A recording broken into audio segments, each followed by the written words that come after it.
morning, everyone. I think we're letting people in still, but I think we've got lots to do today, so we will. I think we will start kicking off now. Great.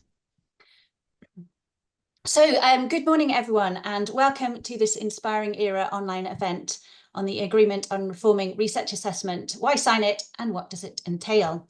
I'm Helen Garrison from the Swedish non-profit organisation Public and Science Sweden, a partner in the Inspiring Era project. We've got participants today registered from, I think, 28 different countries, so it should be hopefully a interesting and dynamic event. First, before we begin, just a few housekeeping notices. Firstly, we are recording this event. However, the recording is going to be edited, so it's just the speaker's presentation that will be made available afterwards. So nothing featuring the audience. So hopefully you'll feel comfortable asking questions that you have, and those won't be featured at all in the recording. Also, just to ask, if you please, could you not use AI tools for note taking, as we've had a few problems with that at a previous event. Thank you. We do have several opportunities for questions in today's programme, and we encourage you to write questions in the chat as we go along, or you're welcome to raise your virtual hand during the Q&A parts of the programme too. And we'll try to ensure that as many questions as possible are answered by the end of the event. Before we get started, I just want to say a few words about the Inspiring Era project that's running this event today in collaboration with CoARA, the Coalition for Advancing Research Assessment. So Inspiring Era is a Horizon Europe project, and it's supporting the implementation of the ERA policy agenda. And we're organising various types of activities and online events such as this one, and going to be collating insights, good practices, fact sheets, policy recommendations, and you'll find these and all other materials on the project website, where you can also sign up to receive details of forthcoming events and materials. A link will be in the chat. This event today focuses on ERA policy action number 3, so research assessment reform. And I am delighted to welcome the action owner, Jean-Emmanuel Faure, who is the team leader for research assessment at the DG for Research and Innovation at the European Commission, who's going to provide a welcome and say a few words about Action 3 from a Commission perspective. So over to you, Jean-Emmanuel. Thank you, Helen.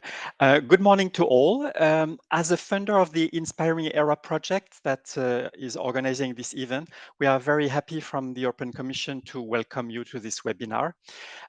Reforming research assessment, as you said, Helen, is one of the priorities of the ERA policy agenda for 2022-2024.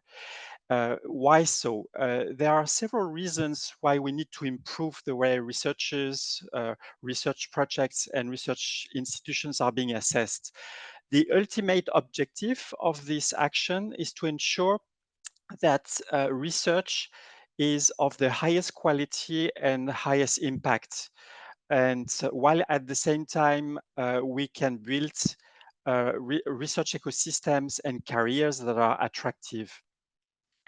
The reforms are also needed to adapt the assessment to the evolution of how the research process is now conducted and to the current context.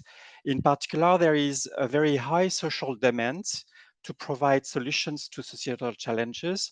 Also, the outputs of research are more diverse than they were earlier. They are not restricted anymore to only publications. Research is more digital, is more open, is more collaborative. And I would also mention in this list of motivations for changes, the fact that we also need to move away from some inappropriate uses of some indicators in assessment, like the journal impact factor or the H-index that are too often used as proxies of quality. So all this represents a very important challenge and requires not only systemic changes, but also cultural changes, so very deep changes. For the period 2022-2024, three outcomes were expected out of the ERA action, and they had been defined back in 2021 as following. First, to establish an agreement on reforming research assessment and a coalition of signatories for mutual learning. Second, to establish a work plan for the coalition, and third, to carry out work to analyze potential barriers to changes at national level, and also to support conducive national framework conditions. So these were the three expected outcomes. We are very glad to see that these expected outcomes have been either delivered or are under good progress. However, the next challenge is the effective implementation of improvements to the assessment frameworks. The Commission has invested significant resources and efforts to support and help with advancing this ERA action. However, I really want to stress how much this initiative is driven by the research organizations themselves. It's an action that is owned by the research organizations. Indeed, it is the research organizations that have the responsibility of defining the criteria and processes for the assessment of their researchers when they are research funding organizations, of the research projects they fund when they are research funding organizations, and of the research institution they assess when they are evaluation agencies. So it is therefore really crucial that there is strong engagement, participation, and commitment of individual research organizations, and of course of the researchers. This is absolutely crucial. We are therefore very happy, very pleased that the colleagues from Inspiring ERA could organize this webinar as an opportunity to address your questions on the agreements and on the coalition. And I will stop here. I wish you a very interesting webinar and a good progress with this very important ERA action. Thank you very much, Emmanuel. And now we're going to hear more about the actual agreement and the work of the coalition from two people who are at the heart of this work. So firstly, Karen Strubantz, who is Vice Chair of CoARA, is going to talk about the agreement itself, and she'll be followed by Elspeth Tortzifra from the CoARA Secretariat, who will tell us more about CoARA and the work of the coalition. And there will be time for questions afterwards, but feel free to post questions in the chat as we go along too. So firstly, Karen, over to you. Thank you, Helen. So for me also, good morning to everyone. It's nice to see such a good group in the room. And so as Helen introduced, I'll start to talk a bit about the agreement with then Elspeth talking more about the coalition. And together we will try to give you a bit of an overview of the agreement and the coalition, but also why it's important to participate and to be part of this. And if I can maybe ask Elspeth immediately to move us forward. So I think this is maybe a bit of a repetition of what Jean-Emmanuel already said. So first, why are we talking about this agreement? Why are we talking about research assessment reform? So I think momentum has been growing around realizations that assessment processes relying predominantly on journal and publication-based metrics can be a hurdle to, on the one hand, recognition of diverse contributions, but also through that might actually affect the quality and impact of research, and also contribute to an unhealthy research culture and an unaffordable publication system. So this links to some of the rationale that Jean-Emmanuel already shared. And so this has been a realization, I think, that has been gaining momentum since DORA was the declaration San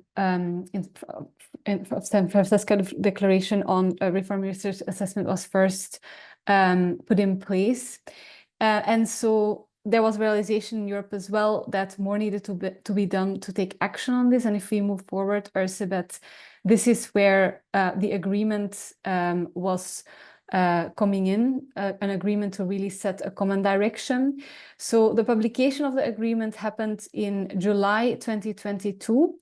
And this agreement was really drafted by a team facilitated by the European Commission, who had been previously working on a scoping report with many organizations on what were the issues that the community saw on research assessment and potential steps forward. But then the drafting was really driven by two organizations and myself, so the European University Association, Science Europe, and myself, and was really a co-creation because we worked with over 300 organizations to actually come to that agreement. So I would say that was already really together with a very wide community initially in Europe. And that was eventually published in July 2022, as I said. If we now have a look at what is in that agreement, the real center of it are actually 4 core commitments. And these ones are really setting out at a high level this direction of travel that we're trying to create. So the first one is around diverse contributions, and it reads that those who sign the agreement commit to recognize the diversity of contributions to and careers in research in accordance with the needs and nature of the research. So the purpose of this commitment is really to broaden the recognition of diverse practices and activities, but also careers in research, while also considering the specific nature of research disciplines and other research endeavors. And the scope of this commitment is the recognition of a broad diversity of contributions to quality research, including diverse outputs, but also practices and activities. And this also aligns with what Jean-Emmanuel said, that the nature of outputs and the types of outputs has really broadened and has evolved. And so evaluation needs to evolve with that. It also includes recognition and valorization of the diverse roles and careers that support research. So again, these are partly also linked with the way science has evolved, thinking, for example, about data stewardship types of roles that maybe didn't exist before. And then also the third point here is to also allow the organizations to broaden the spectrum of what they value in research, to really define what is appropriate at different levels of assessment. Then if we move to the second core commitment, this is around qualitative evaluation. This reads that the organizations who sign commit to base research assessment primarily on qualitative evaluation, for which peer review is central. Importantly, there is a second part to this, this commitment, which says supported by the responsible use of quantitative indicators.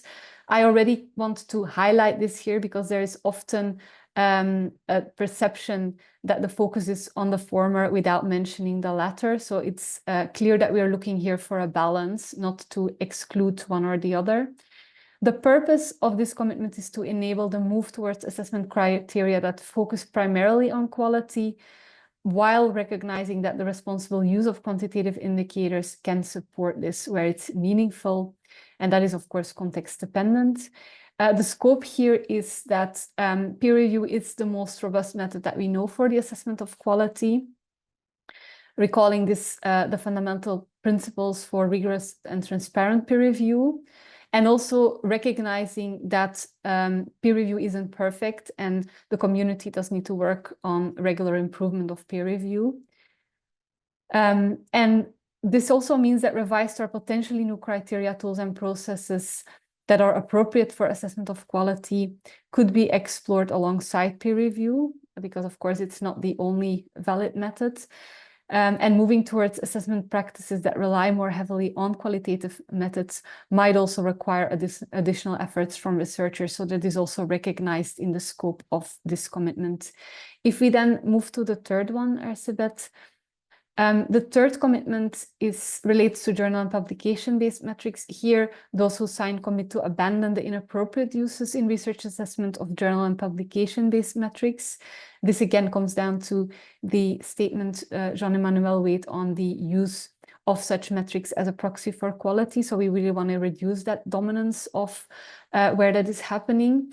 And the scope is to abandon the inappropriate uses, relying purely on metrics to assess quality, assessing outputs based on metrics relating to publication venue, format, or language, rather than the actual merit of the publication, and also where there is a practice of relying otherwise on quantities that do actually not properly capture quality or impact.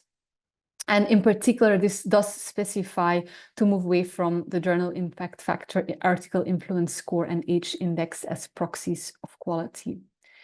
And then the last core commitment relates to the international rankings. And here, signatories commit to avoid the use of rankings of research organizations in research assessments.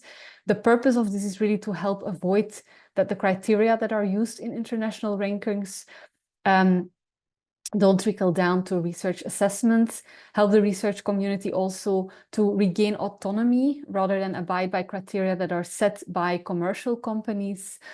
And the scope here is that the criteria should not trickle down to the evaluation, especially of individual researchers, research teams, and research units.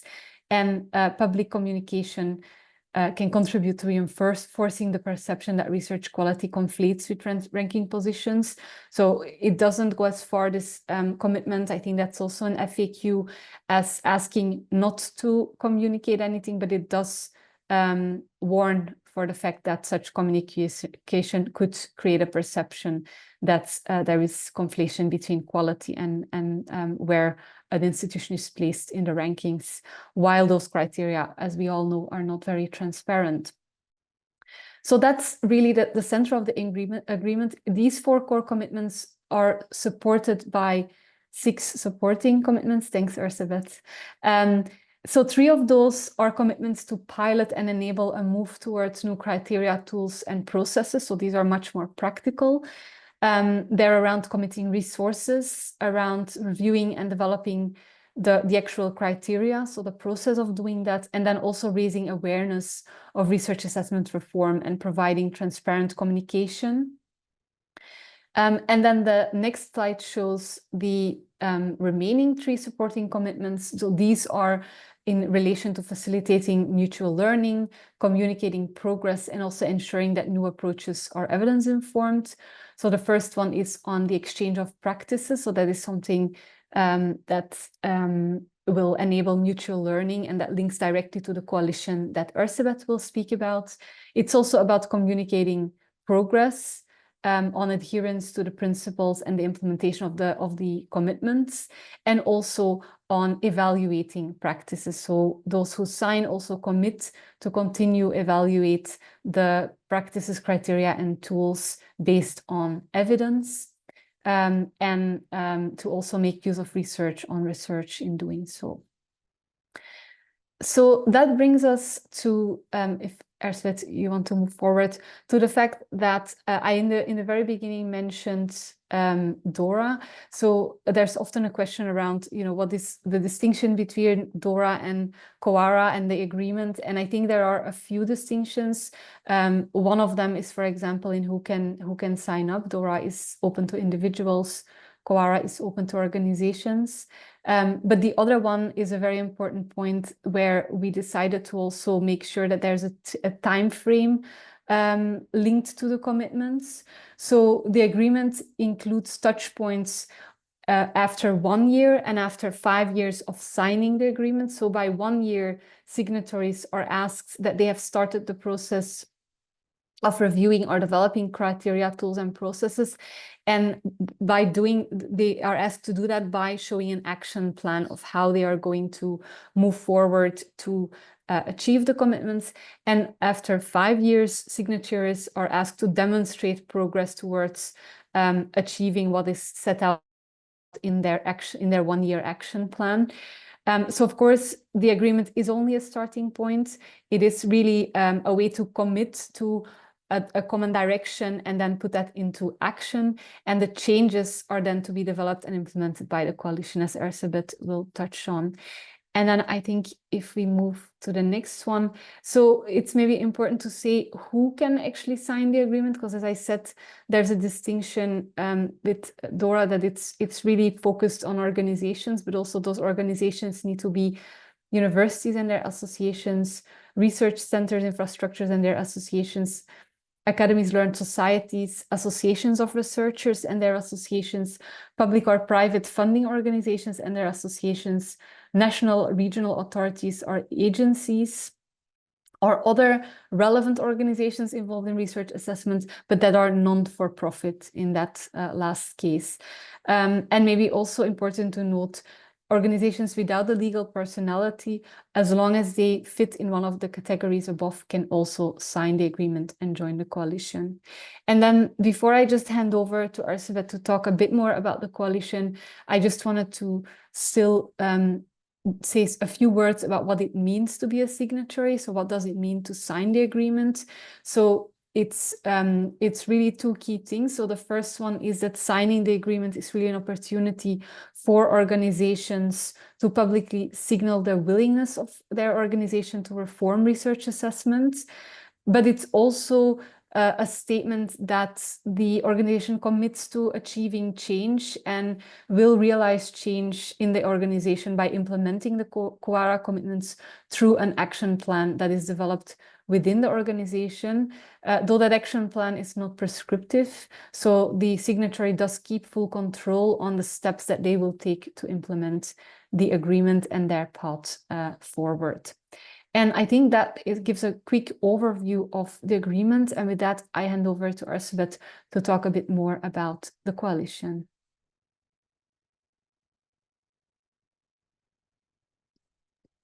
Thanks a lot, Karen. Okay, so let me continue the timeline of the CoARA history that Karen already shown you, at least the beginning. So I think it's been clear from the very beginning of designing the joint reform effort, is that member organizations' practical commitments, as formalized in the action plans, is absolutely a cornerstone element of a truly systemic and community-owned reform. But to make it a success and a real change, it's also essentially important to set out the social life of the reform and enable knowledge sharing and mutual learning of those institutions who are committed to this change. To this extent, in December 22, CoARA, the Coalition for Advancing Research Assessment, had been established. And I would say the rest is history. But what you can see in the right side of the slide is that now it's a busy coalition, well populated by certain actor groups and communities who are driving forward a change, such as working groups and national chapters. We already see early policy impact, and we just passed the 700 landmark in terms of coalition members just this week. So let me take you closer to CoARA a little bit. So as Karen mentioned, signatories of the agreement are invited to join the coalition, and it offers them a space. It offers coalition member organizations a space to learn from each other's experiences, to advance the process of research assessment in Europe and also beyond Europe, and also to harmonize their efforts. So in ERA terms, if you think about fifth freedom, if you think about interoperability of and then mutual compliance of reform efforts, the idea is to nurture diverse starting points, diverse traditions, diverse epistemic cultures, and develop innovations that are aligned to their needs, but also to make sure that those initiatives are aware of what's happening elsewhere. So to this end, we set up working groups and national chapters, most notably as communities of practice and knowledge sharing instruments. Coalition members are invited to join those implementation communities, but also they are driving forward the reform also strategically, in the sense that coalition members form the highest decision-making body of CoARA, that is the CoARA General Assembly. So they are also participating in governance and decision-making. At this point, you might probably ask, what does it mean in terms of commitment? And so importantly, members can define their level of involvement. It's ranging from participating in the CoARA General Assembly meetings twice per year and seeking participation opportunities in working groups and national chapters of their relevance and interest. But what is really important is that based on realities, based on institutional capacities, CoARA members have quite some flexibility to define their exact level of involvement in these. And of course, the more capacities you have, the more they benefit from the knowledge sharing exercises. Once again, all members joining the CoARA General Assembly, all the 700 currently, they are convening twice per year for the CoARA General Assembly meeting. We are just about to meet the coalition again on the 9th of December, next upcoming CoARA General Assembly meeting. And they are the highest decision-making body. They elect the CoARA steering board, is 10 research assessment experts plus the chair. They are responsible for the oversight and strategic implementation of the coalition. And the CoARA secretariat that I'm representing here today ensures the smooth operation of CoARA and takes care of the daily operational tasks. So if you know CoARA, you've probably seen one of the iterations of such slides, a big coalition broken down to types of organization. Beyond the 700 landmark, I think what this slide tells you is that the reform is indeed good hands, in the sense that all the members are not-for-profit actors. All the members have strong relevance and stakes in changing research assessment for the better. You can see members are dominantly coming from universities or other research performing organizations. But what is also really important is that we see quite a fair representation of research funders as well, and learned societies, and also open infrastructure providers. In terms of geographical coverage, geographic composition of the coalition, here you can see the list of the countries who have the biggest impact on the change. And zooming to a world map view, it's a cornerstone value of CoARA to build together a truly systemic and global momentum, because we are all aware that this is essential for a successful change. It has to be compliant with the changes, have to be aligned with what's going on in other continents as well. So you can see that CoARA does have representation and members, coalition members in each continent.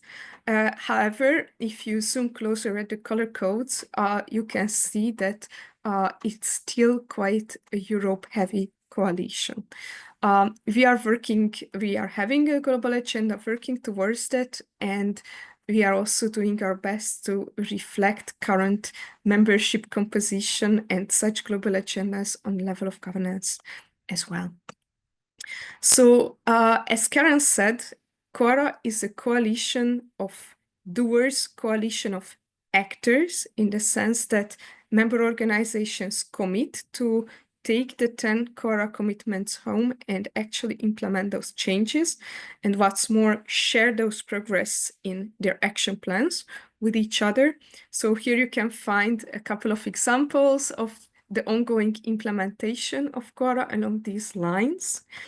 And I also wanted to give you an overview of what do we mean by CoARA being implemented. So we see a momentum around action plans, and once I finish presenting, I will put links to the collection of CoARA action plans in the chat. Currently, we are supporting our members in the exercise. We know it's a new exercise. We know that it's a strategically important document for many of the CoARA members. So there is a growing number of corpus of action plans. We have 13 working groups up and running, quite active. We have a growing number of national chapters. We have a cascade funding programs, and recently we opened the call for CoARA member organizations to co-host CoARA related events of different sorts. So zooming into the working groups a little bit, working groups are bottom-up initiatives that are organized along thematic lines. So each working group addresses certain aspect of the complex change of the research assessment reform. Here you can see an overview of them, and some of the working group co-chairs are here with us today, and you will hear from them more later.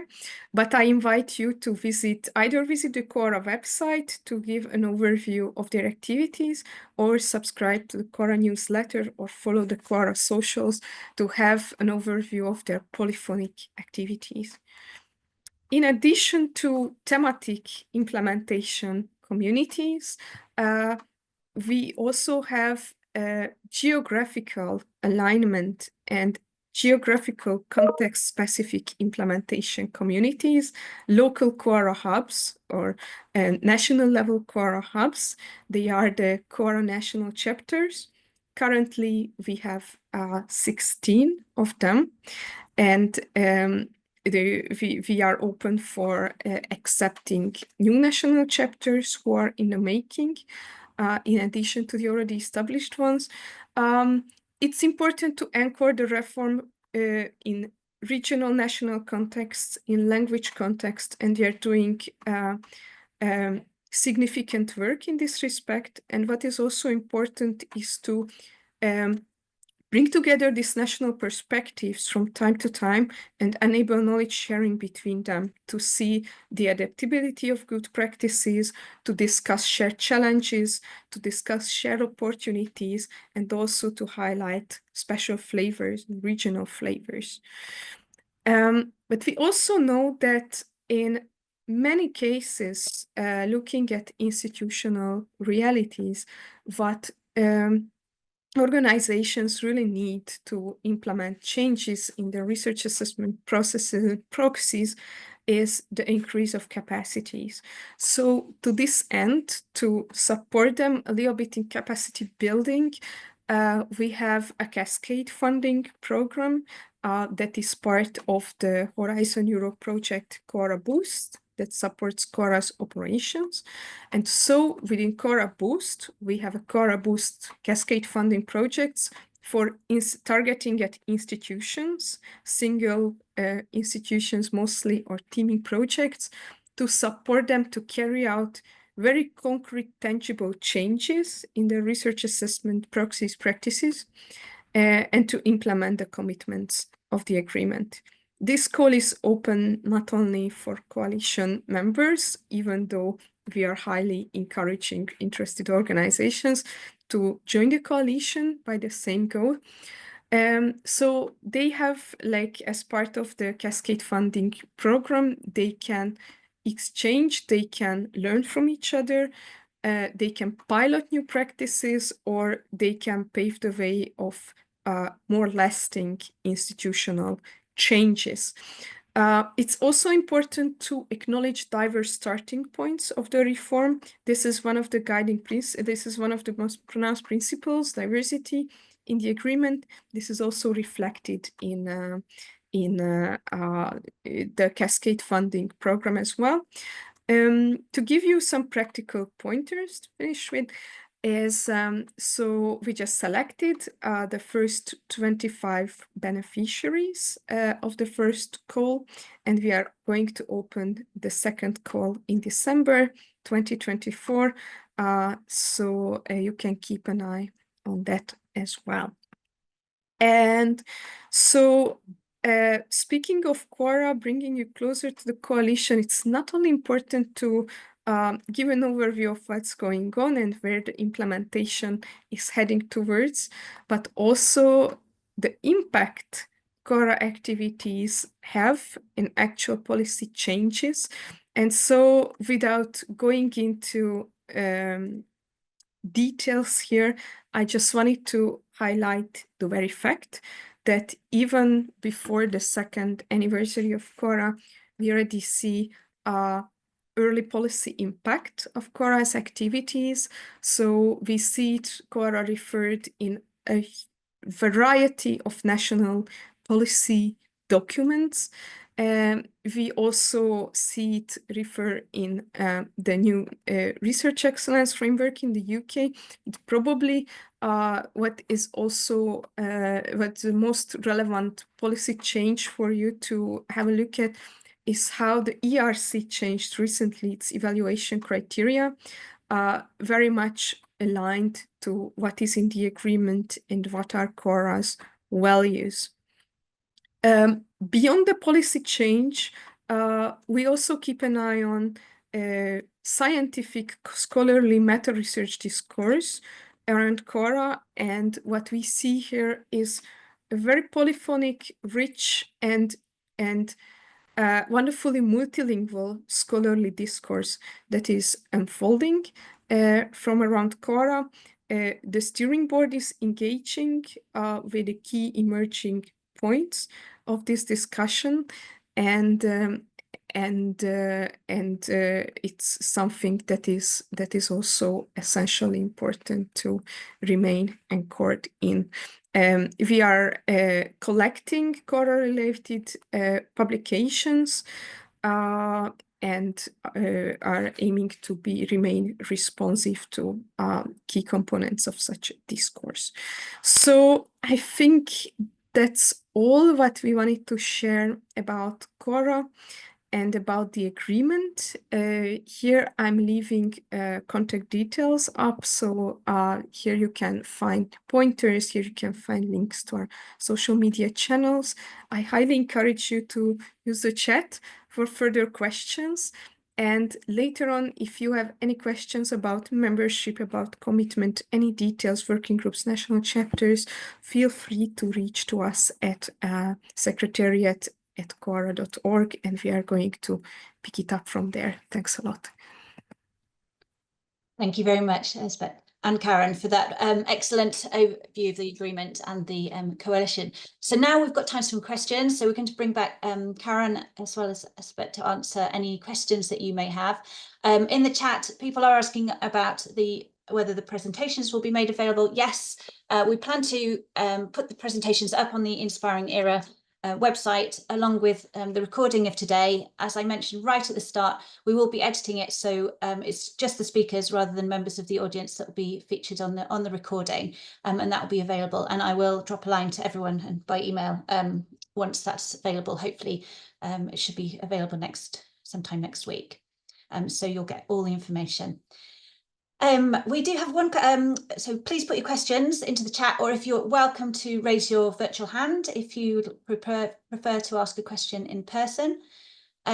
We do have the first question, which Elspeth, you can perhaps answer, because you mentioned the calls, the call in December.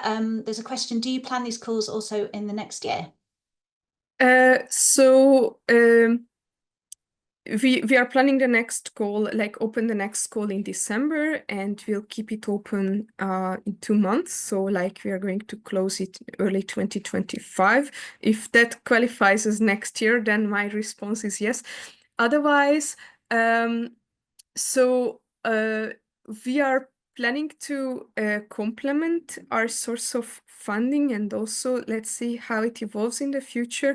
But currently we are working once again from the Horizon Europe project CoARA Boost, funded by the European Commission generously. And within that project, we could time budget and budget for 2 calls.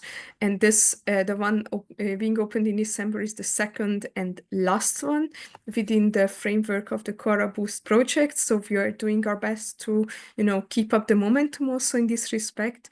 But it's ongoing work.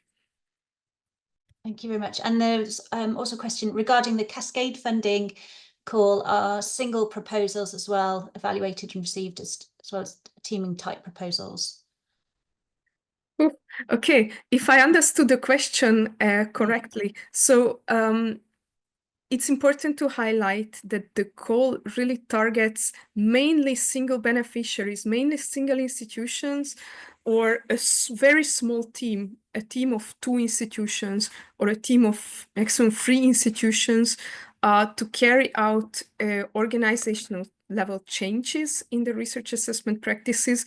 So the call is very much grounded in institutional realities. And so that defines the specifications. It's not aiming at meta research or not aimed at bigger consortia. That's very important to keep in mind about the call. But the change we want to see as a result of the call is that there are a set of organizations who manage to change their research assessment practices or proxies that are in line with the agreement. What is also important to emphasize here is that all member organization types, that is research performing organizations, universities, academies, and societies, as well as research funders and other not-for-profit organizations, are welcome to participate. It's not only for research performing organizations, but also funders are welcome to participate in the call. Thanks very much. And we have a question. Are there specific conditions for universities to sign the agreement or become members? And are there specific requirements for the action plan report after 5 years? So I guess there's kind of 2 questions. Should we bring back Karen as well? And you can perhaps share those questions. I think Oscar, my colleague, can perhaps spotlight Karen as well. So, do you want to answer that one? I'll start that. Ursula might want to complement. Of course, the single most important condition is that you commit to the actual the 10 commitments in the agreement. Other than that, that's the main condition for universities. Otherwise, universities are generally eligible to sign and to join the coalition. In terms of the action plan, Ursula might want to add, but we've left it quite open. So it's really up to institutions to define, you know, what the resources. We are asking that they commit a certain resource, but it's then up to them to think about how they can define a plan to achieve the commitment, and that will depend partly. We are very conscious of that on the resources, and that might differ for different institutions.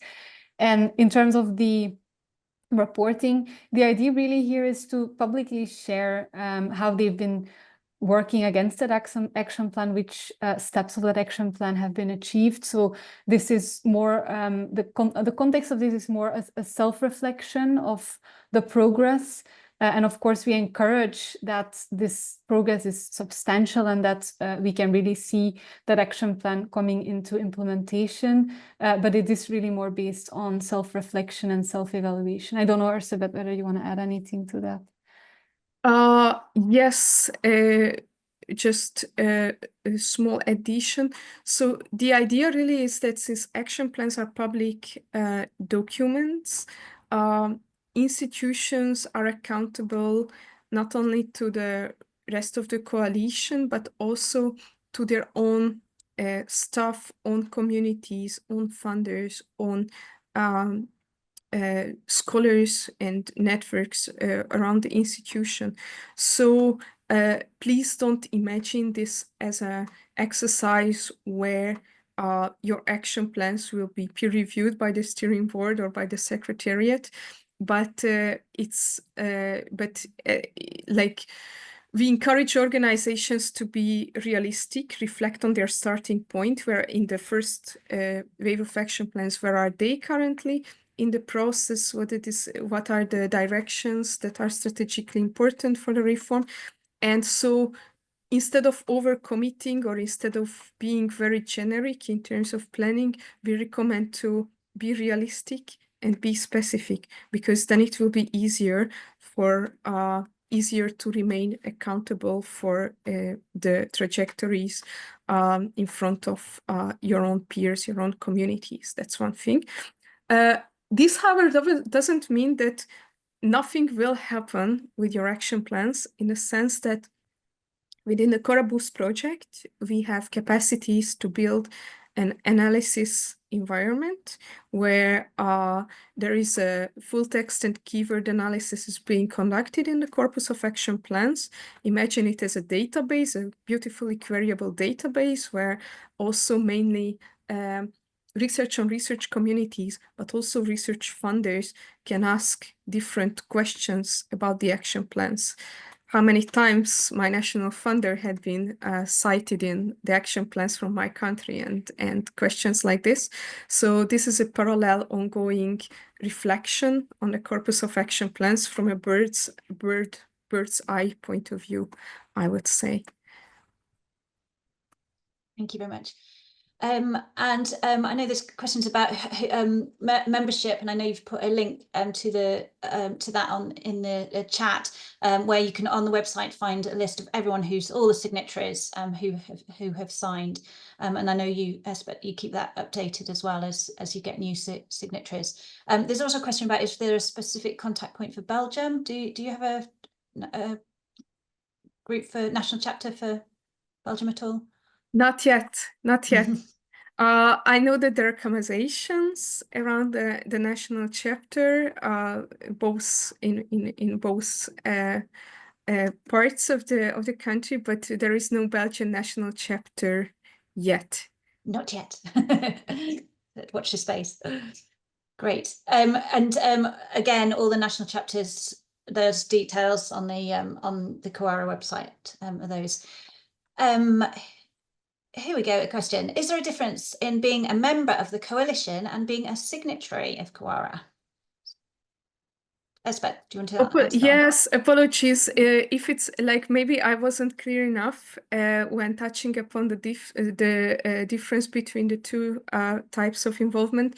So signatories of the agreement are publicly endorsing the agreement, and they commit to implement the changes and share the progress via action plans. So also signatories of the agreement are in charge of this larger part of practical commitment, I would say.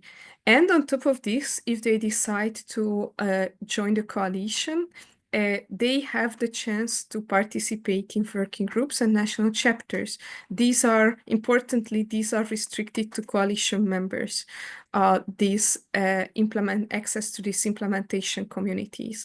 And on top of it, as I said, coalition members are forming the CoARA General Assembly, so they also have their say in the setting strategic directions for the coalition and for the reform. So they are also participating in the level of strategy and governance. Great, thanks very much. And I know a question, but you sometimes get is it free of charge? Is membership free of charge? Oh yeah, we receive this question surprisingly often. No. Due to inclusiveness, due to equity, which are foundational values of the agreement, CoARA is not a membership fee-based coalition, but mind you, coalition members still commit to the reform by actual practical commitment to implement the agreement. Let's not underestimate that in terms of capacities, but there are no membership fee for coalition members. Currently, we are considering possible voluntary routes for sponsorship, but what is clear is that CoARA will not become a membership fee-based organization. Right. And perhaps linked to that, I know another question you get is, does the Commission sort of own CoARA? Maybe I can start on that one. Yes, sure. I think Jean-Emmanuel is smiling. Definitely not. So I think the Commission's involvement has been mainly at the start to facilitate the drafting of the agreement. So they were a facilitator with, as I said also in the presentation, Science Europe and the European University Association and myself driving and very actually engagement of over 300 organizations. And since then, with the launch of the coalition, I think the initiative has been fully handed over. So the Commission is no longer, they are a supporter, but they are no longer taking that facilitation role. So it's a fully community-owned initiative now, where we've also seen expansion of not just community owned by the European research community, but we now also, as our CIPET laid out nicely, have part of our community in other parts of the world. Thanks very much. Any other questions? We've just got time for another question if you, here we go. We have got one just popped into the chat. It says there were other initiatives in the past, the launching of the CNC in 2005 and HRS for ARA that also gained momentum and then faded out. So what makes CoARA different? In other words, how is sustainability being ensured? Karen, do you want to answer that one? I can start, but happy for Ursula to also come in. So, I mean, the first thing to say is, for example, HRS4R is mentioned a lot in discussions on CoARA and why there's not a better link. So perhaps some of those initiatives are maybe not completely faded out. That's maybe the first thing to note. On the other hand, I think with CoARA, we have seen that there's a huge appetite for change. I think this started with Dora, as I mentioned before, but also we have, I think, been surprised about the momentum that we've seen in terms of when the coalition was launched, how many signatories we had, but also how the coalition has continued to grow since then. I think Ursula can specify, I think we have a few, is it a couple of members per week on average joining or something like that? So, you know, we haven't really seen a halt in the appetite. Also, I think through the events that we're invited to constantly to go present the initiative, to go answer questions like this is really, I think, also an indication that there's an interest and maybe a need as well. So I think the fact that there is this need from the community for something to change really keeps this going. In terms of the financial sustainability, Jean-Emmanuel already mentioned that at the moment there is a grant that CoARA is having from the European Commission. But as Ursula said, we are looking at how we expand our financial means also through voluntary contributions from our community, but with clear caveats, and this is still being discussed, that this remains voluntary. So as Ursula said, there are no intentions to have that as a membership fee, and it will then depend on the resources of the different organizations who are signatories, whether they can commit to such support or not. So that is, I think, already very clear from the discussions, but yet to be discussed with the General Assembly. So I think that is really also in train. And I think there is also an expectation, given the fact that there is the momentum, that there clearly is the need, and that there's a lot of continued interest in joining. We do foresee that we will be successful with also securing financial means to ensure that sustainability toward the future. Brilliant, thank you very much. Right, we're going to move on to the next part of the programme. There will be time for more questions later, so if you think of something, do pop it into the chat. A big thanks to Elspeth and Karen for that, for answering those questions. So now we're going to find out more what signing the agreement and joining CoARA means in practice by hearing from two organisations who signed the agreement when it was launched in 2022, and so have lots of experience to show and have both been involved in the coalition. So firstly, I would like to welcome Michal Petra from Masaryk University in Czechia. Michal, over to you. Good morning, everyone. Thank you, Helen. I'm happy to be here. So let me first share my slides, which are only 4. So, okay. So just for the background and for your imagination, where we are on the map of the Central Europe, I come from the Masaryk University, located in Brno, the second largest country in the Czech Republic. We have about 12 parts of the university and more than 30,000 students. We have no national chapter in the Czech Republic, and my university has no CoARA funding, and we are not signatories of DORA. But thanks to the fact that we have a workplace, a department which is dedicated especially to research evaluation and expert scientometrics, research integrity, and etc. We had a capacity and we have a passion to join CoARA and to change something. So CoARA is very, I would say, very useful initiative, but we also need to cope with the fact that different countries have different cultural and historical background in terms of the research and publication patterns, let's say, the culture, collaboration, language, capacities, and so on. So in terms of the Czech Republic, there is, I would say, honestly, a little bit of mistrust to peer review. So the starting point for the reform is somewhat complicated, because the peer review system is in general perceived as something which can be abused, and quantitative measures are perceived as something which is solid ground under our feet. We had research evaluation before 2017 based on publication points. The impacts of this kind of evaluation is quite clear, that it can produce some perverse motivations which are still unfortunately alive.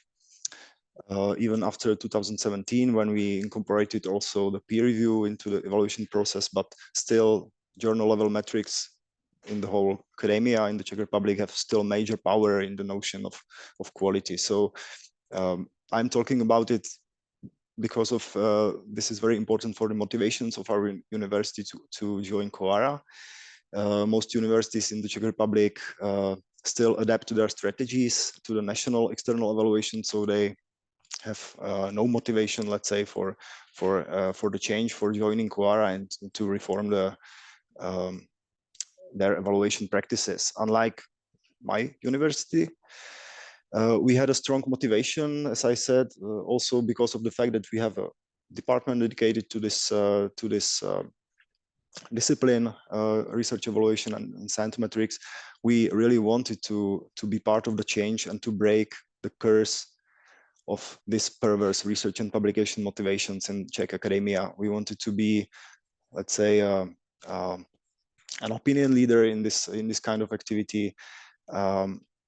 And we consider CoARA as a trusted authority for the communication of the reform. This is something which I consider very important for communicating into your or within your organizations, because the European Union, European Commission background of the coalition is very important for communicating the reform and to be trusted in the community, let's say.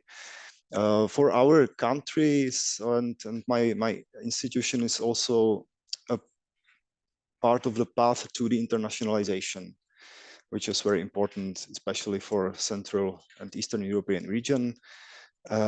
But we must keep in mind that the responsible research evaluation is not a direct way to the excellence, but can create environment for the excellence. This is very important for understanding the reform as itself. So, and what about the implementation? What does it mean for my institution in practice? Thanks to CoARA, thanks to the membership, we can collaborate between different university agendas. In planning our evaluation procedure based on responsible research assessment practices, we started to more collaborate within the university with HR departments, quality department, quality assurance departments, and so on. We also broadened our horizons. We met new people in terms of our meeting of CoARA coalition, exchange ideas and discussing many things. So increasing our expertise in research evaluation. We had a chance to map the whole environment, because my perspective is that the reform only makes sense if it happens at all levels of the university. It's somehow it's strange that the reform is easier when you do it at the level of the institution as a whole, and it's even more complicated if you go deeper to the evaluation of researchers and let's say saying the departments what they should do with career assessments and so on. This is very tough to communicate sometimes. But our achievements are already in place. We have more transparent and simplified evaluation activities. We changed or are in progress of changing the individual evaluations, where we reduced metrics. We incorporated full range of academic activities into the evaluation. We are on the way to the value-based evaluation. Actually, we conducted research evaluation of disciplines of our faculties in 2022. So just in the same year when CoARA was published. But now we are going to improve this evaluation even more to the value-based evaluation, and to define the concepts of quality notion in different disciplines that are not already based on metrics or, let's say, perceived signals of quality measured by these kind of metrics, but really by the expectations of different disciplines. So in general, we can't and we really don't want to avoid using metrics because we consider them to be very useful for monitoring the system, for instance, and for special purposes. But we rather rethink the purpose of these methods. So I only can support what Elizabeth already said, that CoARA is not about reducing metrics at all, but it's about some kind of balance, because the responsibility is not only in these methods themselves, but in their use, I think. So now at the Masaryk University, we have three components of evaluative activities. We have research evaluation, which is strictly formative. It's based on peer review, and it's done apart from financing and from any metrics. Then we have a monitoring component where we use bibliometrics and science metrics, but it does not influence the research evaluation and funding, or at least not from 100%. And then we have a small part of funding which is based on indicators, but let's say larger range of indicators, and also the research contract, which is not based on metrics. And my final remarks to the CoARA coalition, I think that it's very important to understand, to deeply understand the expertise in the evaluation practices and what impact does the evaluation has on research policies and patterns in the field and within the institutions, because the agreement covers the crucial principles that we all can agree on, but implementation differ between national contexts. So diversity within CoARA is perfectly okay. Let's count with the fact that people don't like changes. So sometimes, and this can be specific for districts or communities with a lower level of understanding of research evaluation problems and quality notions, but the misinterpretations or bad communication may also deharness the whole reform. Sometimes I meet people telling me that they fear of losing solid metrics. And the risks in this matter are pretending the reform or abusing the reform for relativizing the research quality. So this reminds us that accepting the reform is a really cultural change, not only the commitments itself. The great advantage is working groups, because CoARA has very straightforward and simply written commitments, but we need to also conceptualize these commitments and explain them in more detail. And don't forget about the synergies with other initiatives, for instance, SCOPE and various responsible metrics initiatives. So this is perhaps all that I wanted to share with you. So thank you for the opportunity, and over to my colleague. Thank you very much, Mikael. That was great. And if anyone's got any questions, please put them in the chat and we will take them a bit later. So now we're going to hear from a research funding organisation, DFG, the German Research Foundation, about their experience and motivation for signing the agreement too. So I'd like to welcome Matthias Kieselbach. Yes, thanks very much, Helen. Thanks, thank you. So I thought that I'd speak without slides. I think I can be a little bit less formal. And also, given that we only have a few minutes, yeah, that may be simpler. So before I start, I should say who I am, or rather who I'm speaking for. So I'm speaking for the German Research Foundation, the DFG. That is Germany's main public funding agency for academic projects, focusing on basic research, active though in all areas of the sciences and the humanities, with a budget of just below 4 billion euros a year. We are a bit different from other funding agencies in that we are not a ministry or not a part of a ministry, but an association under private law. We have members, and our members are the large universities and research institutes, also some academies in the country. And the other thing that makes us different, and that's relevant for some of the things I'll be saying, in our boards, in our decision-making and granting boards, the elected, and in one case appointed, scientists have the majority. The governments who fund us, the federal government and the state governments, are structurally in the minority. So they basically fund us, but leave the decision what to do with the money to the scientific community. And in that sense, we are bottom-up and community-owned as a funding agency. So this makes us a bit different from other funding agencies. So I was asked to answer 3 questions, the same questions that Michael answered for the Masaryk University. What was the DFG's motivation in signing the agreement and joining? What does it mean for us in practice? And then finally, did we have any reservations before joining? So let me start with the first one. So what was the motivation for us, for the DFG, to sign the agreement and to join the CoARA? Context was that when the CoARA sort of appeared on the horizon, we thought that we are already more or less in pretty good compliance with the main CoARA commitment. So we, for a long time, we have had a qualitative form of review and research assessment, not very numbers focused.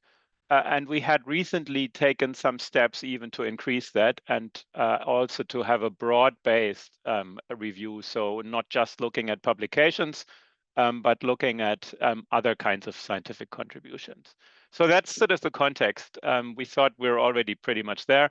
The DFG, or some of the decision makers in DFG, were also, and I want to be frank here, slightly worried about the possible imposition of sort of further political goals or political interference into how we work and into the DFG's review criteria. As the kind of organization that we are, as I said, bottom-up and community-owned, we are always slightly worried about politics interfering with what we do, and we don't want that. So the worry was there. But why did we then join the CoARA? So, and the first is sort of defensive. It's better to be a part of the discussion than to be left out. That was one motivating factor, and we wanted to be a part of it and also to influence, if necessary, the discussions and contribute to the view that quality, scientific excellence remains at the center of all evaluation. We also wanted to give support to the endeavor because there was the conviction that reform is necessary worldwide, even though we thought we were already pretty good. We thought that it's very important also for German researchers that elsewhere the reform takes hold. And it can only work if many players commit to it and credibly commit to it at the same time. So we wanted to support that, and we thought this is important. But also, and this is of course more positive, we also genuinely wanted to learn from others and from the working groups that have come up in the CoARA. I think the commitment really was genuine. So the DFG was actually involved with the CoARA long before the foundation of the CoARA. So we had people reviewing early drafts of the agreement and joining in the implementation group. So that's basically the context of our joining. Now we are extremely happy that we have joined, and the reservations that we had in the beginning have more or less evaporated. I'll speak about that in a minute. So what does it mean in practice for the DFG to be now a member of the CoARA? Yeah, and here I should say that the main steps that we took in the direction of making our review processes even more qualitative and even more sort of broad-based were actually taken just before joining. So they were taken in 22 when we introduced new CV forms that are hybrid, that have a narrative element, optional narrative elements, where researchers can describe their achievements and contributions in the way that they see fit, rather than sort of just filling out forms or crossing boxes.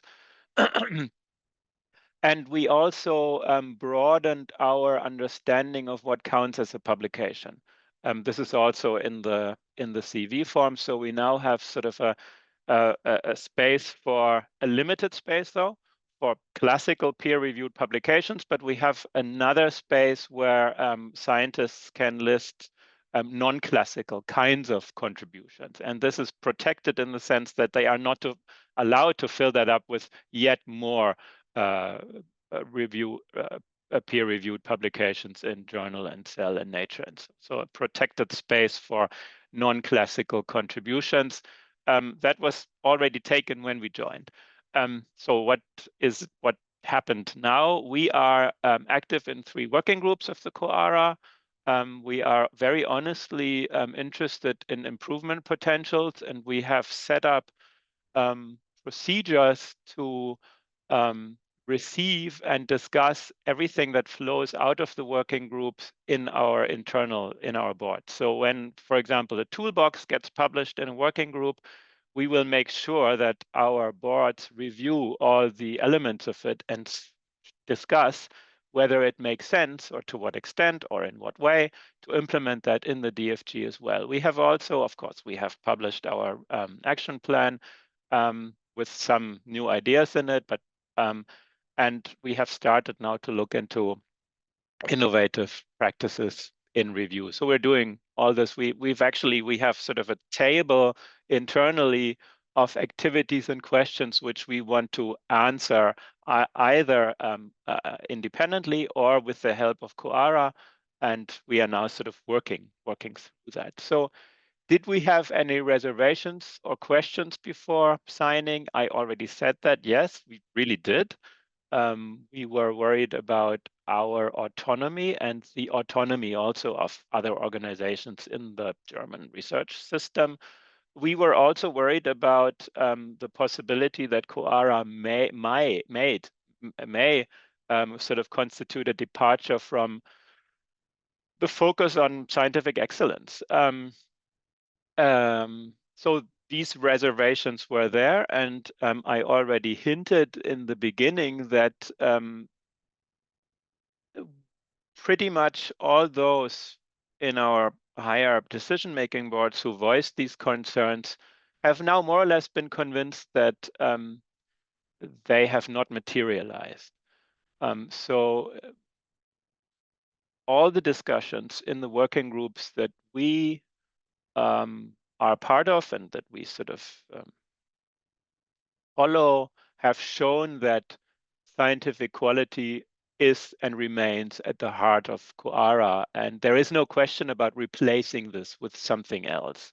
The question is rather, and we really think that sort of this commitment and this agreement is there to find better ways of identifying truly excellent scientific projects, to find sort of more valid markers of excellence than what has been done before. That really is the focus. And now I think I can speak for, perhaps not for everyone, because we are carried by so many scientists in our board, right? There are hundreds and even thousands of scientists who work for us, who review for us, and who are in our review board. So I can definitely not speak for all of them, but I get the sense that there is now an understanding, very widespread, that CoARA is nothing to fear, and that it can really make research assessment better and in a way more valid, as I said. Yeah.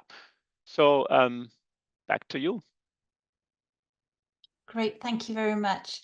So now we're going to move into sort of more of a panel discussion. We'll bring back Mikael, Karen, and Esbert for that, and we will take some questions from you, the audience, as well. So the first question, and I know Matthias, you just touched on this as well, about research quality and excellence, and whether the agreement might pose a threat to research quality and excellence. Mikael, do you want to say a few words on that one to start off with? If can it pose the threat? Well, I don't think that, I think there is no reason to think that CoARA should have a straightforward effect on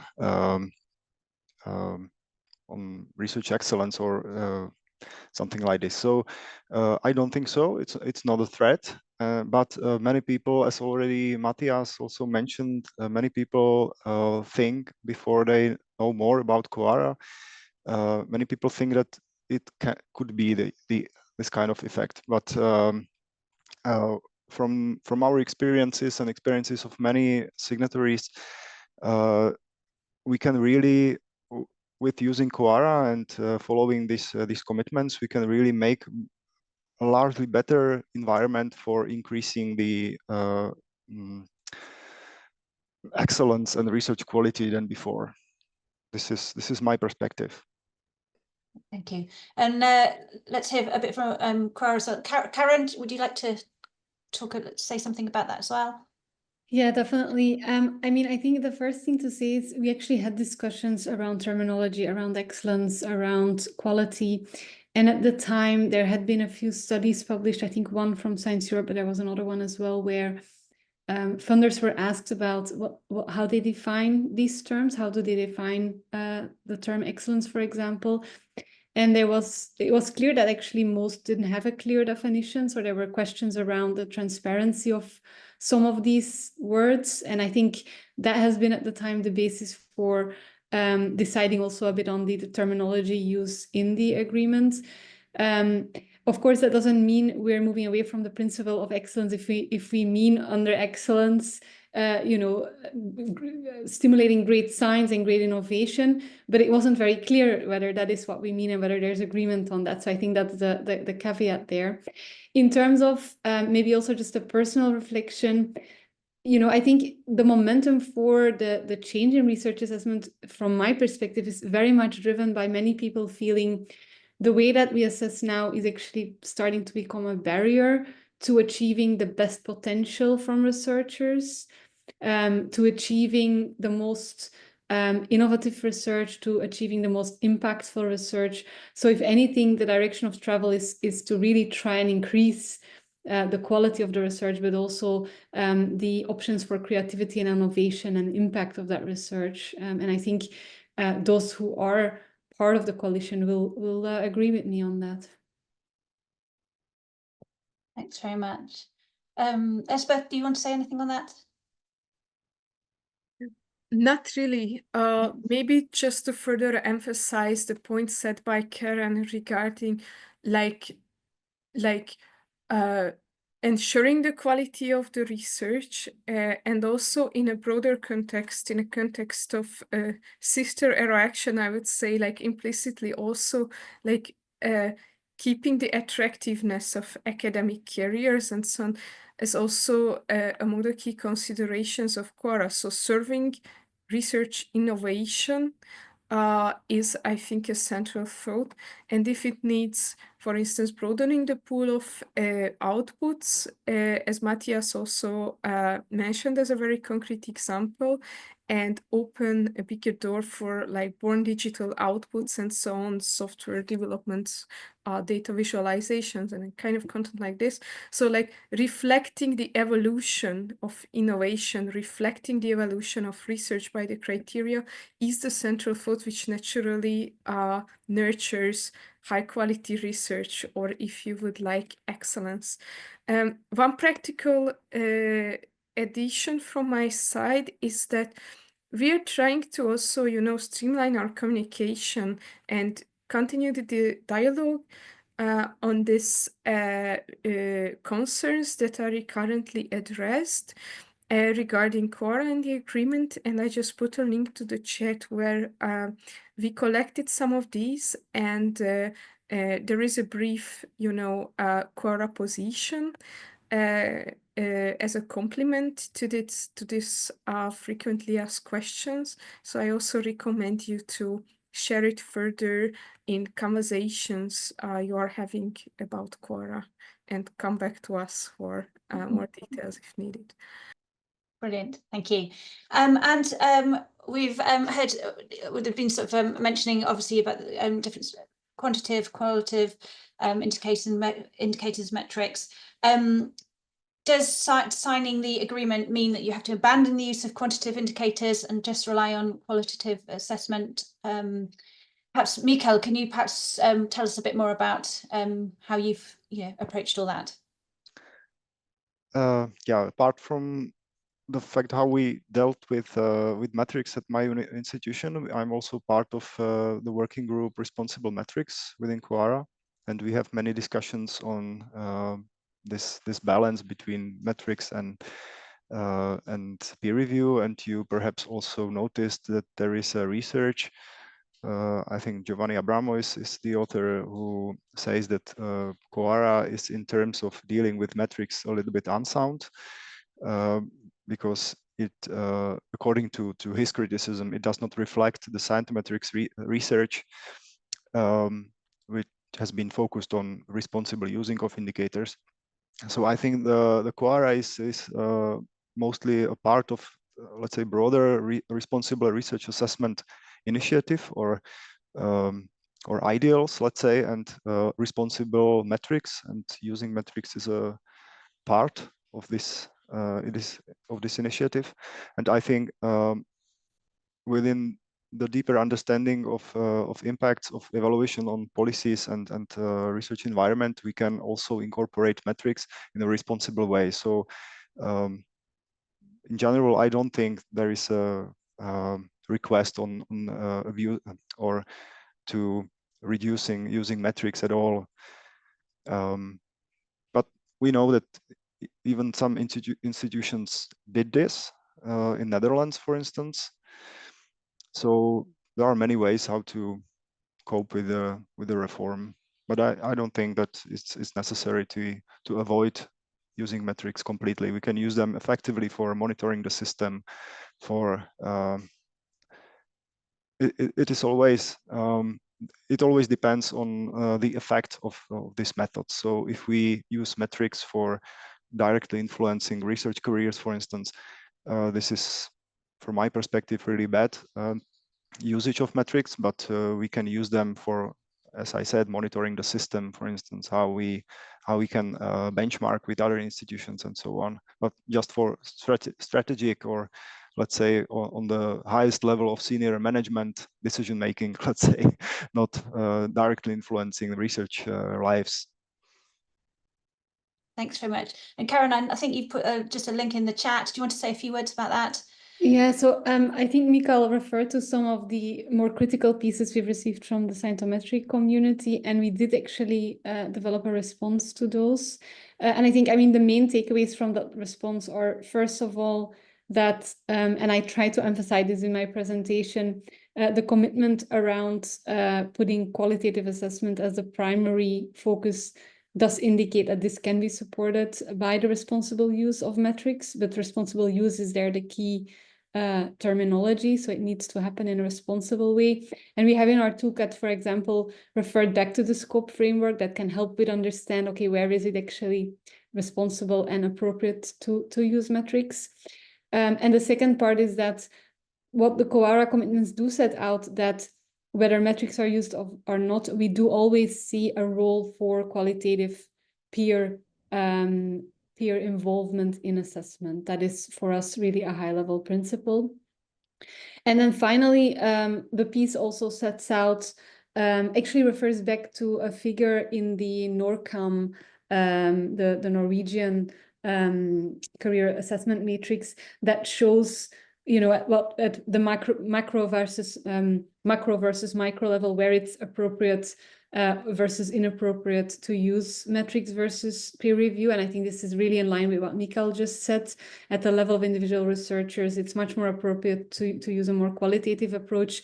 But if we are wanting to evaluate programs at the high level, or we want to evaluate at this really macro level, then it might not be possible to do that entirely qualitative. And then we need to think about which metrics can be good indicators there. But there as well, they are not perfect, and we need to contextualize them and be very clear about what they mean. So I think, yeah, very much in line with what Mikael has said, but this sets out perhaps the CoARA view on this in a quite concise manner.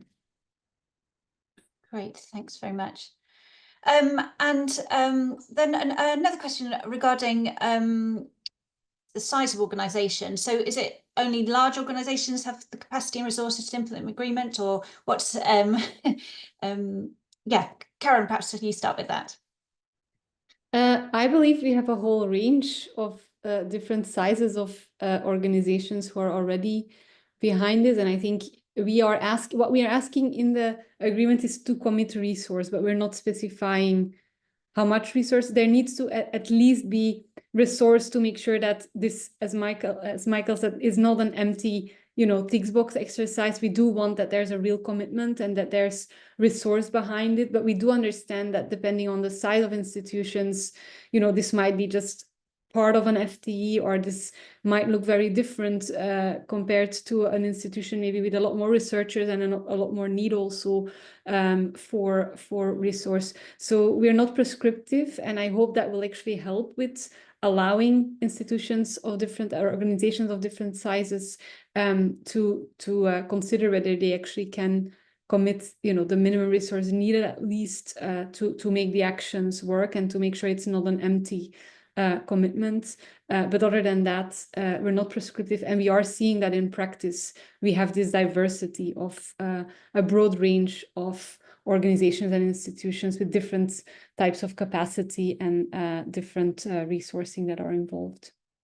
I don't know, Elisabeth, whether you want to add anything. Yeah, Elisabeth, do you want to add anything to that?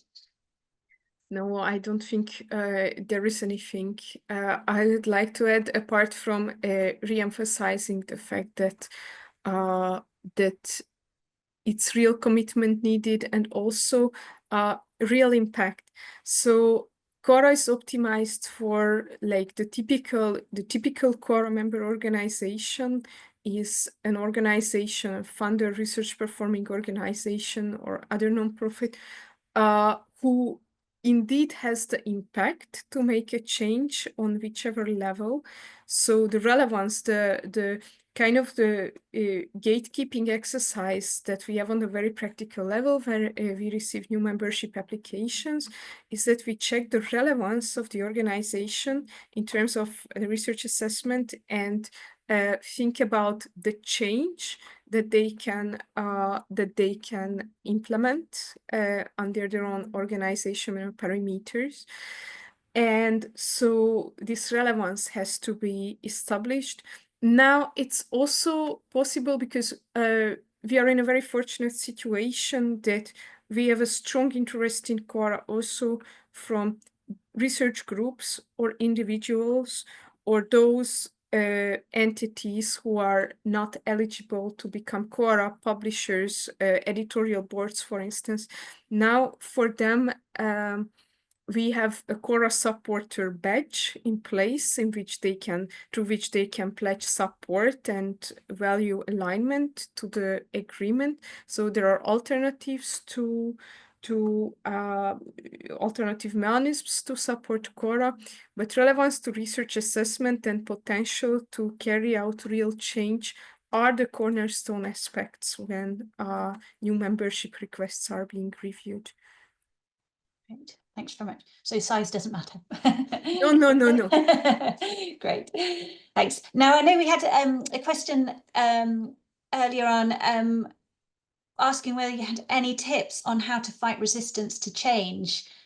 Mikael, do you want to answer that one based on your own experience first, start off? Any tips? Any tips on how to fight resistance to change? Because obviously, this whole process involves change. I think there are no universal tips, no general tips for this. But communicating and still communicating is the key from my perspective. And for instance, also not to communicate CoARA as something which is requested, but trying to find benefits for researchers, and they already are benefits. So this is one of the tips, and trying to incorporate CoARA in some larger scale of research culture, let's say, because it's not like isolated in a vacuum. It's part of research cultures. So all these aspects must be mentioned and communicated, but so these tips differ between differ between different contexts and legal and political and cultural background. So yes, of course, it's tough sometimes. And from a sort of secretariat point of view, I mean, obviously, there's has been mentioned today. Yes, there are very different national and regional differences. But do you want to say something about change? I strongly agree with Mikael's point on like communication and managing expectations, both in terms of commitments, but also addressing potential, confusion regarding the details of the agreement and really the key values. I'm looking at commitment 2 and the qualitative and quantitative measures once again is key. However, the one key question that we need to deal with almost on a daily basis is where to dedicate most efforts to engagement and, clarifying, or supporting those communities who are already actively implementing the changes. And so one possible response is let the actual difference, let the actual policy change speak for CoARA, let the actual practical examples speak for CoARA. So that's one way to look at it. But of course, in parallel, it's also very important to engage in conversations, not only policy discourse, but sometimes also the scholarly discourse. Thank you. I know our other two speakers are keen to speak as well. Matthias, what is your point of view? Thanks. So one thing I can perhaps say that may be of interest is that, I mean, we have these standing review boards, right? Around 50 that meet 3-4 times a year and then discuss the bulk of applications. And so, and the action happens in them. And they receive external reviews and they then hold discussions. And so in the external reviews, you get all kinds of information quality. And sometimes it's just this person has just, published 3 publications in Cell and 2 in Nature, and that's why they're great, and nothing about the content. And also in the review boards, we have different kinds of members. And so sometimes there are also people attempt to make arguments that sound kind of like that. And it helps a lot to then ask the review board member, look, what you just said, may the concern, like may the aim that you're trying to express, that for example, with the question, has this person contributed to the scientific debate in such a way that now a new method is used in new fields of applications and things like that? May your point perhaps be better addressed by asking this slightly more qualitative question rather than the quantitative based question. And asking review board members explicitly to reflect on these kinds of things often helps a lot. And sometimes we find that what people express in a quantitative sounding way is just a shorthand for an argument that really is a qualitative argument and that could be rephrased. But sometimes they find, well, perhaps I've looked at the wrong thing and should sort of refocus. And so it happens more and more that review boards have these explicit discussions, and that really seems to help a lot. Having said this, though, of course, this is purely anecdotal evidence, and whether there is a real sort of change on the ground that could be, so to speak, quantifiable, and in this respect, quantification seems allowable. Hard to say for now, but having these explicit discussions, as Michael also highlighted, seems to make a difference to individual people. Thank you. And Michael, would you like to add something? Yeah, I wanted to add what Matthias already said this, and this is precisely the same. Getting disciplines on board is crucial. Speak with them, ask them what is their notion of quality, what are their expectations, how they want to be evaluated, and so on. So this is perhaps very practical advice to do this, just to make this this reform okay. Great, thank you very much. And any other questions? I'm just having a look through the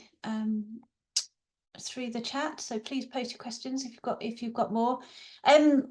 One thing we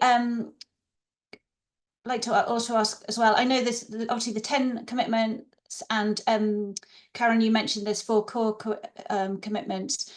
So I guess the question, do you need to commit to all of them? And yeah, Karen, do you want to start with that? The answer is yes. We do ask that the commitment is to all the commitments. The only exception is where maybe certain commitments are not applicable.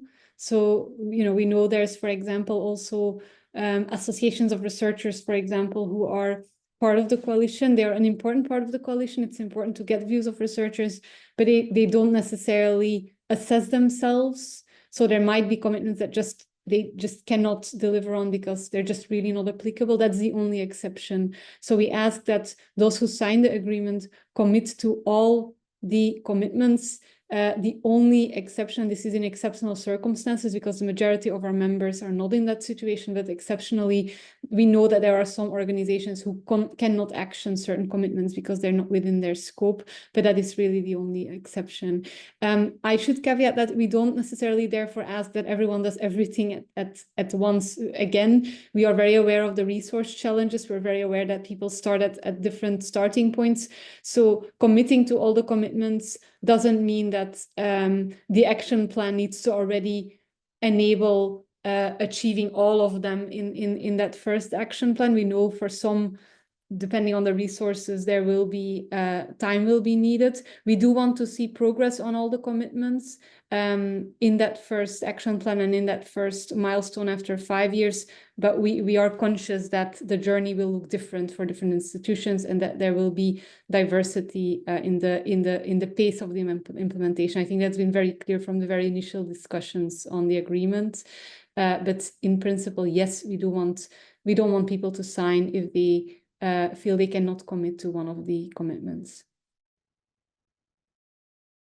Great, thanks very much. And maybe we could ask Matthias and Mika as well, how did you go about approaching the commitments? Did you prioritize? Did you, yeah, that'd be really useful to hear as well. Matthias, do you want to perhaps start with that? Yeah, so when I talk about CoARA publicly, I make it a little bit easy on myself, and I usually just present the first 2 commitments because they really combine lots of what comes sort of after within themselves. So that's to me personally, these are the sort of the key commitments, and everything else sort of flows from them. Not entirely true, but this is a good way of thinking about it. And if you make review, if you make research assessment qualitative based and broad based, so allowing different kinds of contributions to matter and to be recognized, I think you're really on a good track. And then the other things, commit resources, review what you're doing, talk to people, and so on. They sort of they offer themselves up. I mean, they're sort of they're clear then. Thank you. And Mikael? Yeah, I also communicate just these 4 core commitments, but the last out of these 4, the commitment about reducing the influence of rankings, it's not, let's say, applicable here in the Czech Republic, because I don't know if any evaluation here reflects rankings in evaluation, so it's easier for us to cope with this commitment. But I usually, yeah, communicate these 3 core commitments, and the other ones are, let's say, in the hands of our central management, and I think we all of these commitments, we fulfill them already. Great, thank you. And Elspeth, anything to add about that on your experience, how organisations are approaching the commitments? So in support, like to provide them a sort of a guidance, we created a guidelines for action planning that I think I linked somewhere in the chat, in which we were trying to, break down the exercise into very concrete questions to consider that are still, flexible enough to be easy to interpret for an organization, regardless of the type of organization. So we have that support material in place. It's resulted from initial conversations within the General Assembly, like whether coalition members would prefer to have like a more rigid template for the exercise, or whether it would tie their hands a little bit too much in terms of, like the diverse starting points that Karen already mentioned. So we really try to find a sweet spot here, being specific enough to be useful, but being flexible enough to be easily interpretable for institutions. And so I think I linked some of the resources in the chat.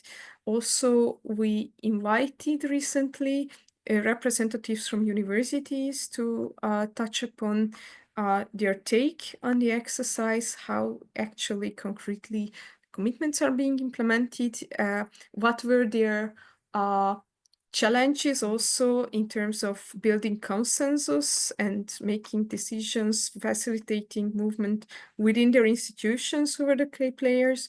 So I linked slides and I think probably also the YouTube recording of this webinar. I recommend you to check it out. Great, thank you. Yes, there's been lots of really useful links posted in the chat, so we will collate those. So thank you everyone who's been sharing those as well. We had a question for the audience and all the audience, which you could perhaps put in the chat. Have you discussed your joining CoARA at your institution? Don't know whether people want to pop their answers in the chat. Just, or you may be members already, but or you're considering, or you haven't had those conversations yet. If anyone. And also, the question was followed by one about what are sort of the barriers and challenges preventing you from signing. So if anyone wants to share that in the chat, that would be interesting as well.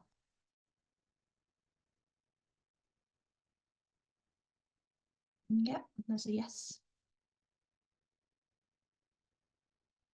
Ongoing discussions, great.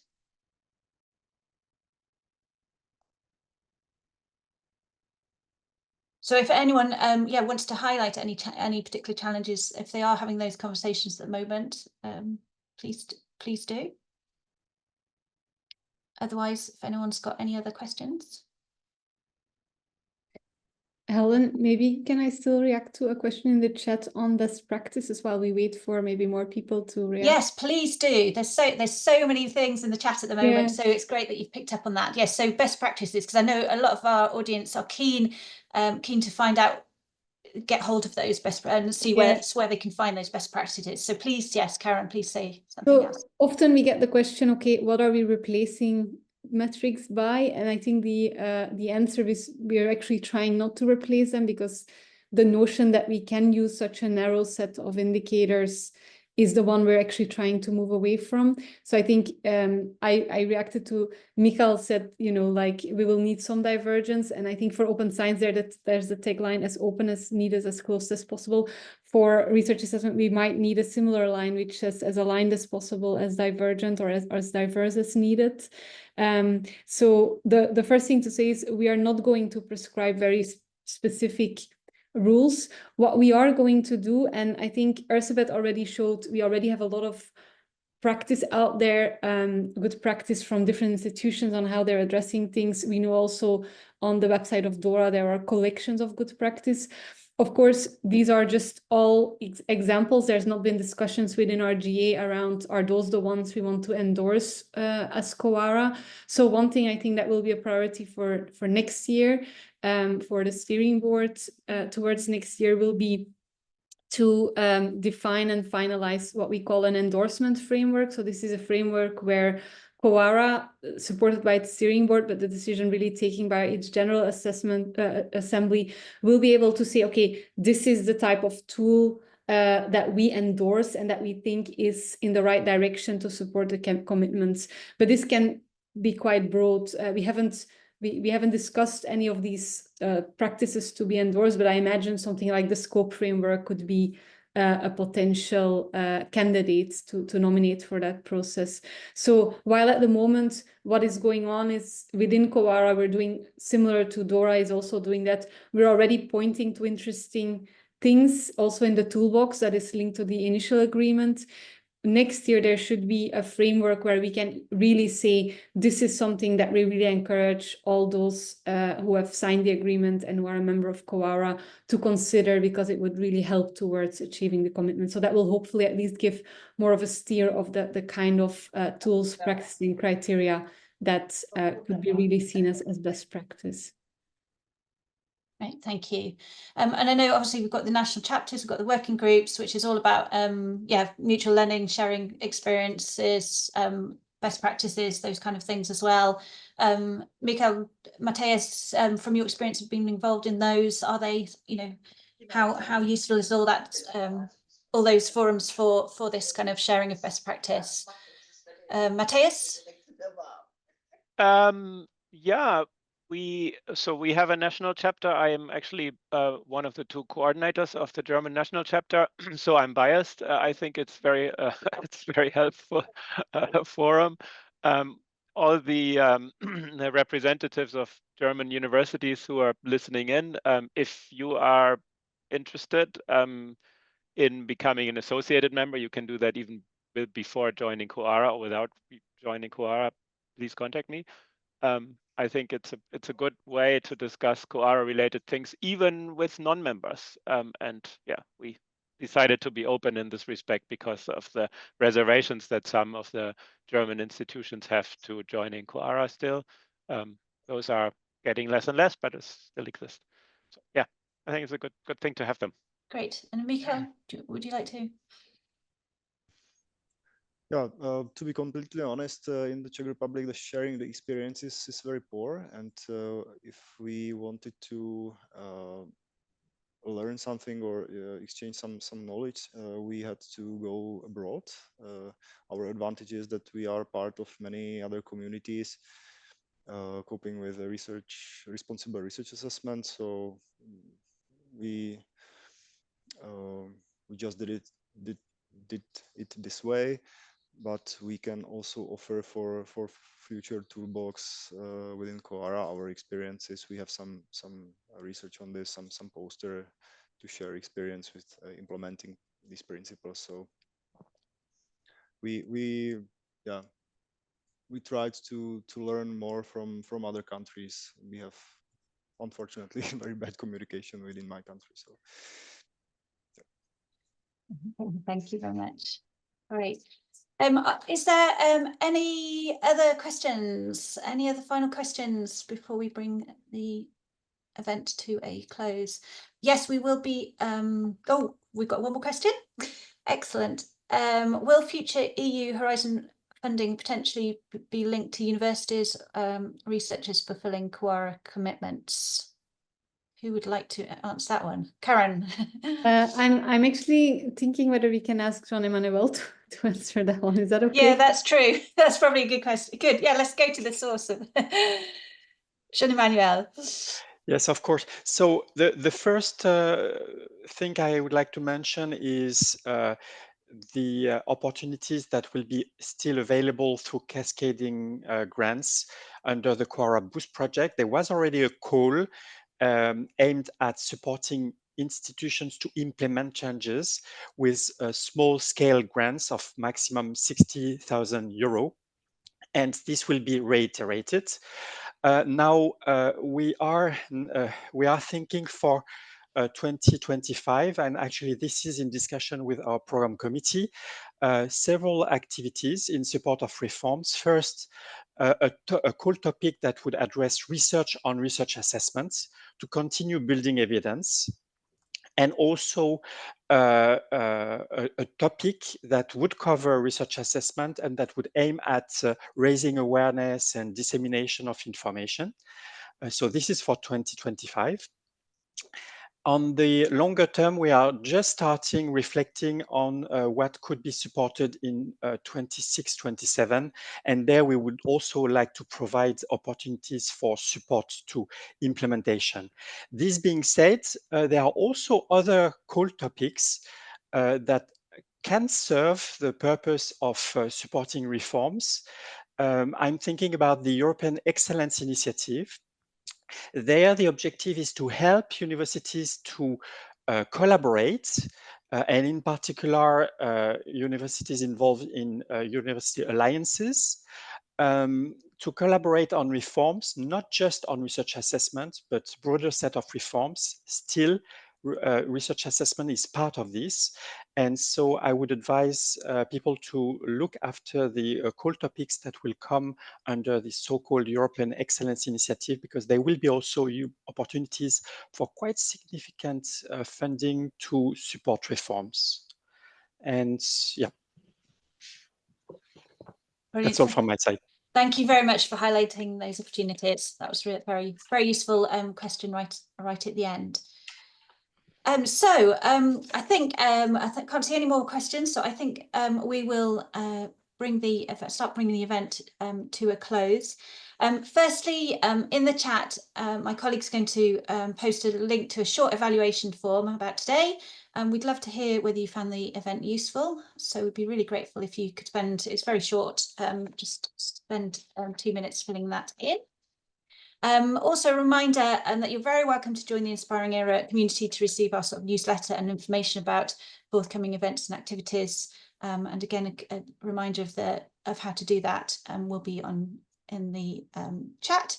And we will endeavour to put all the information, the recording, the presentations, and we've got all these useful links that have been coming up in the chat on a dedicated page on the Inspiring Era website. And I will email everyone who participated to let you know when that's available. So hopefully you will find that useful as well. I also wanted just to mention our next Inspiring Era event. It's actually on Action 4, which is Research Careers, and that is being held on the 4th of December. It's going to be focusing on new European Commission initiatives and support mechanisms to support researchers in their careers. That is particularly of interest to all researchers, particularly early career researchers. So if you are able to spread the word in your institutions, that would be much appreciated, and you are also very welcome to come along to that. And finally, also wanted to highlight a new webpage on the ERA platform.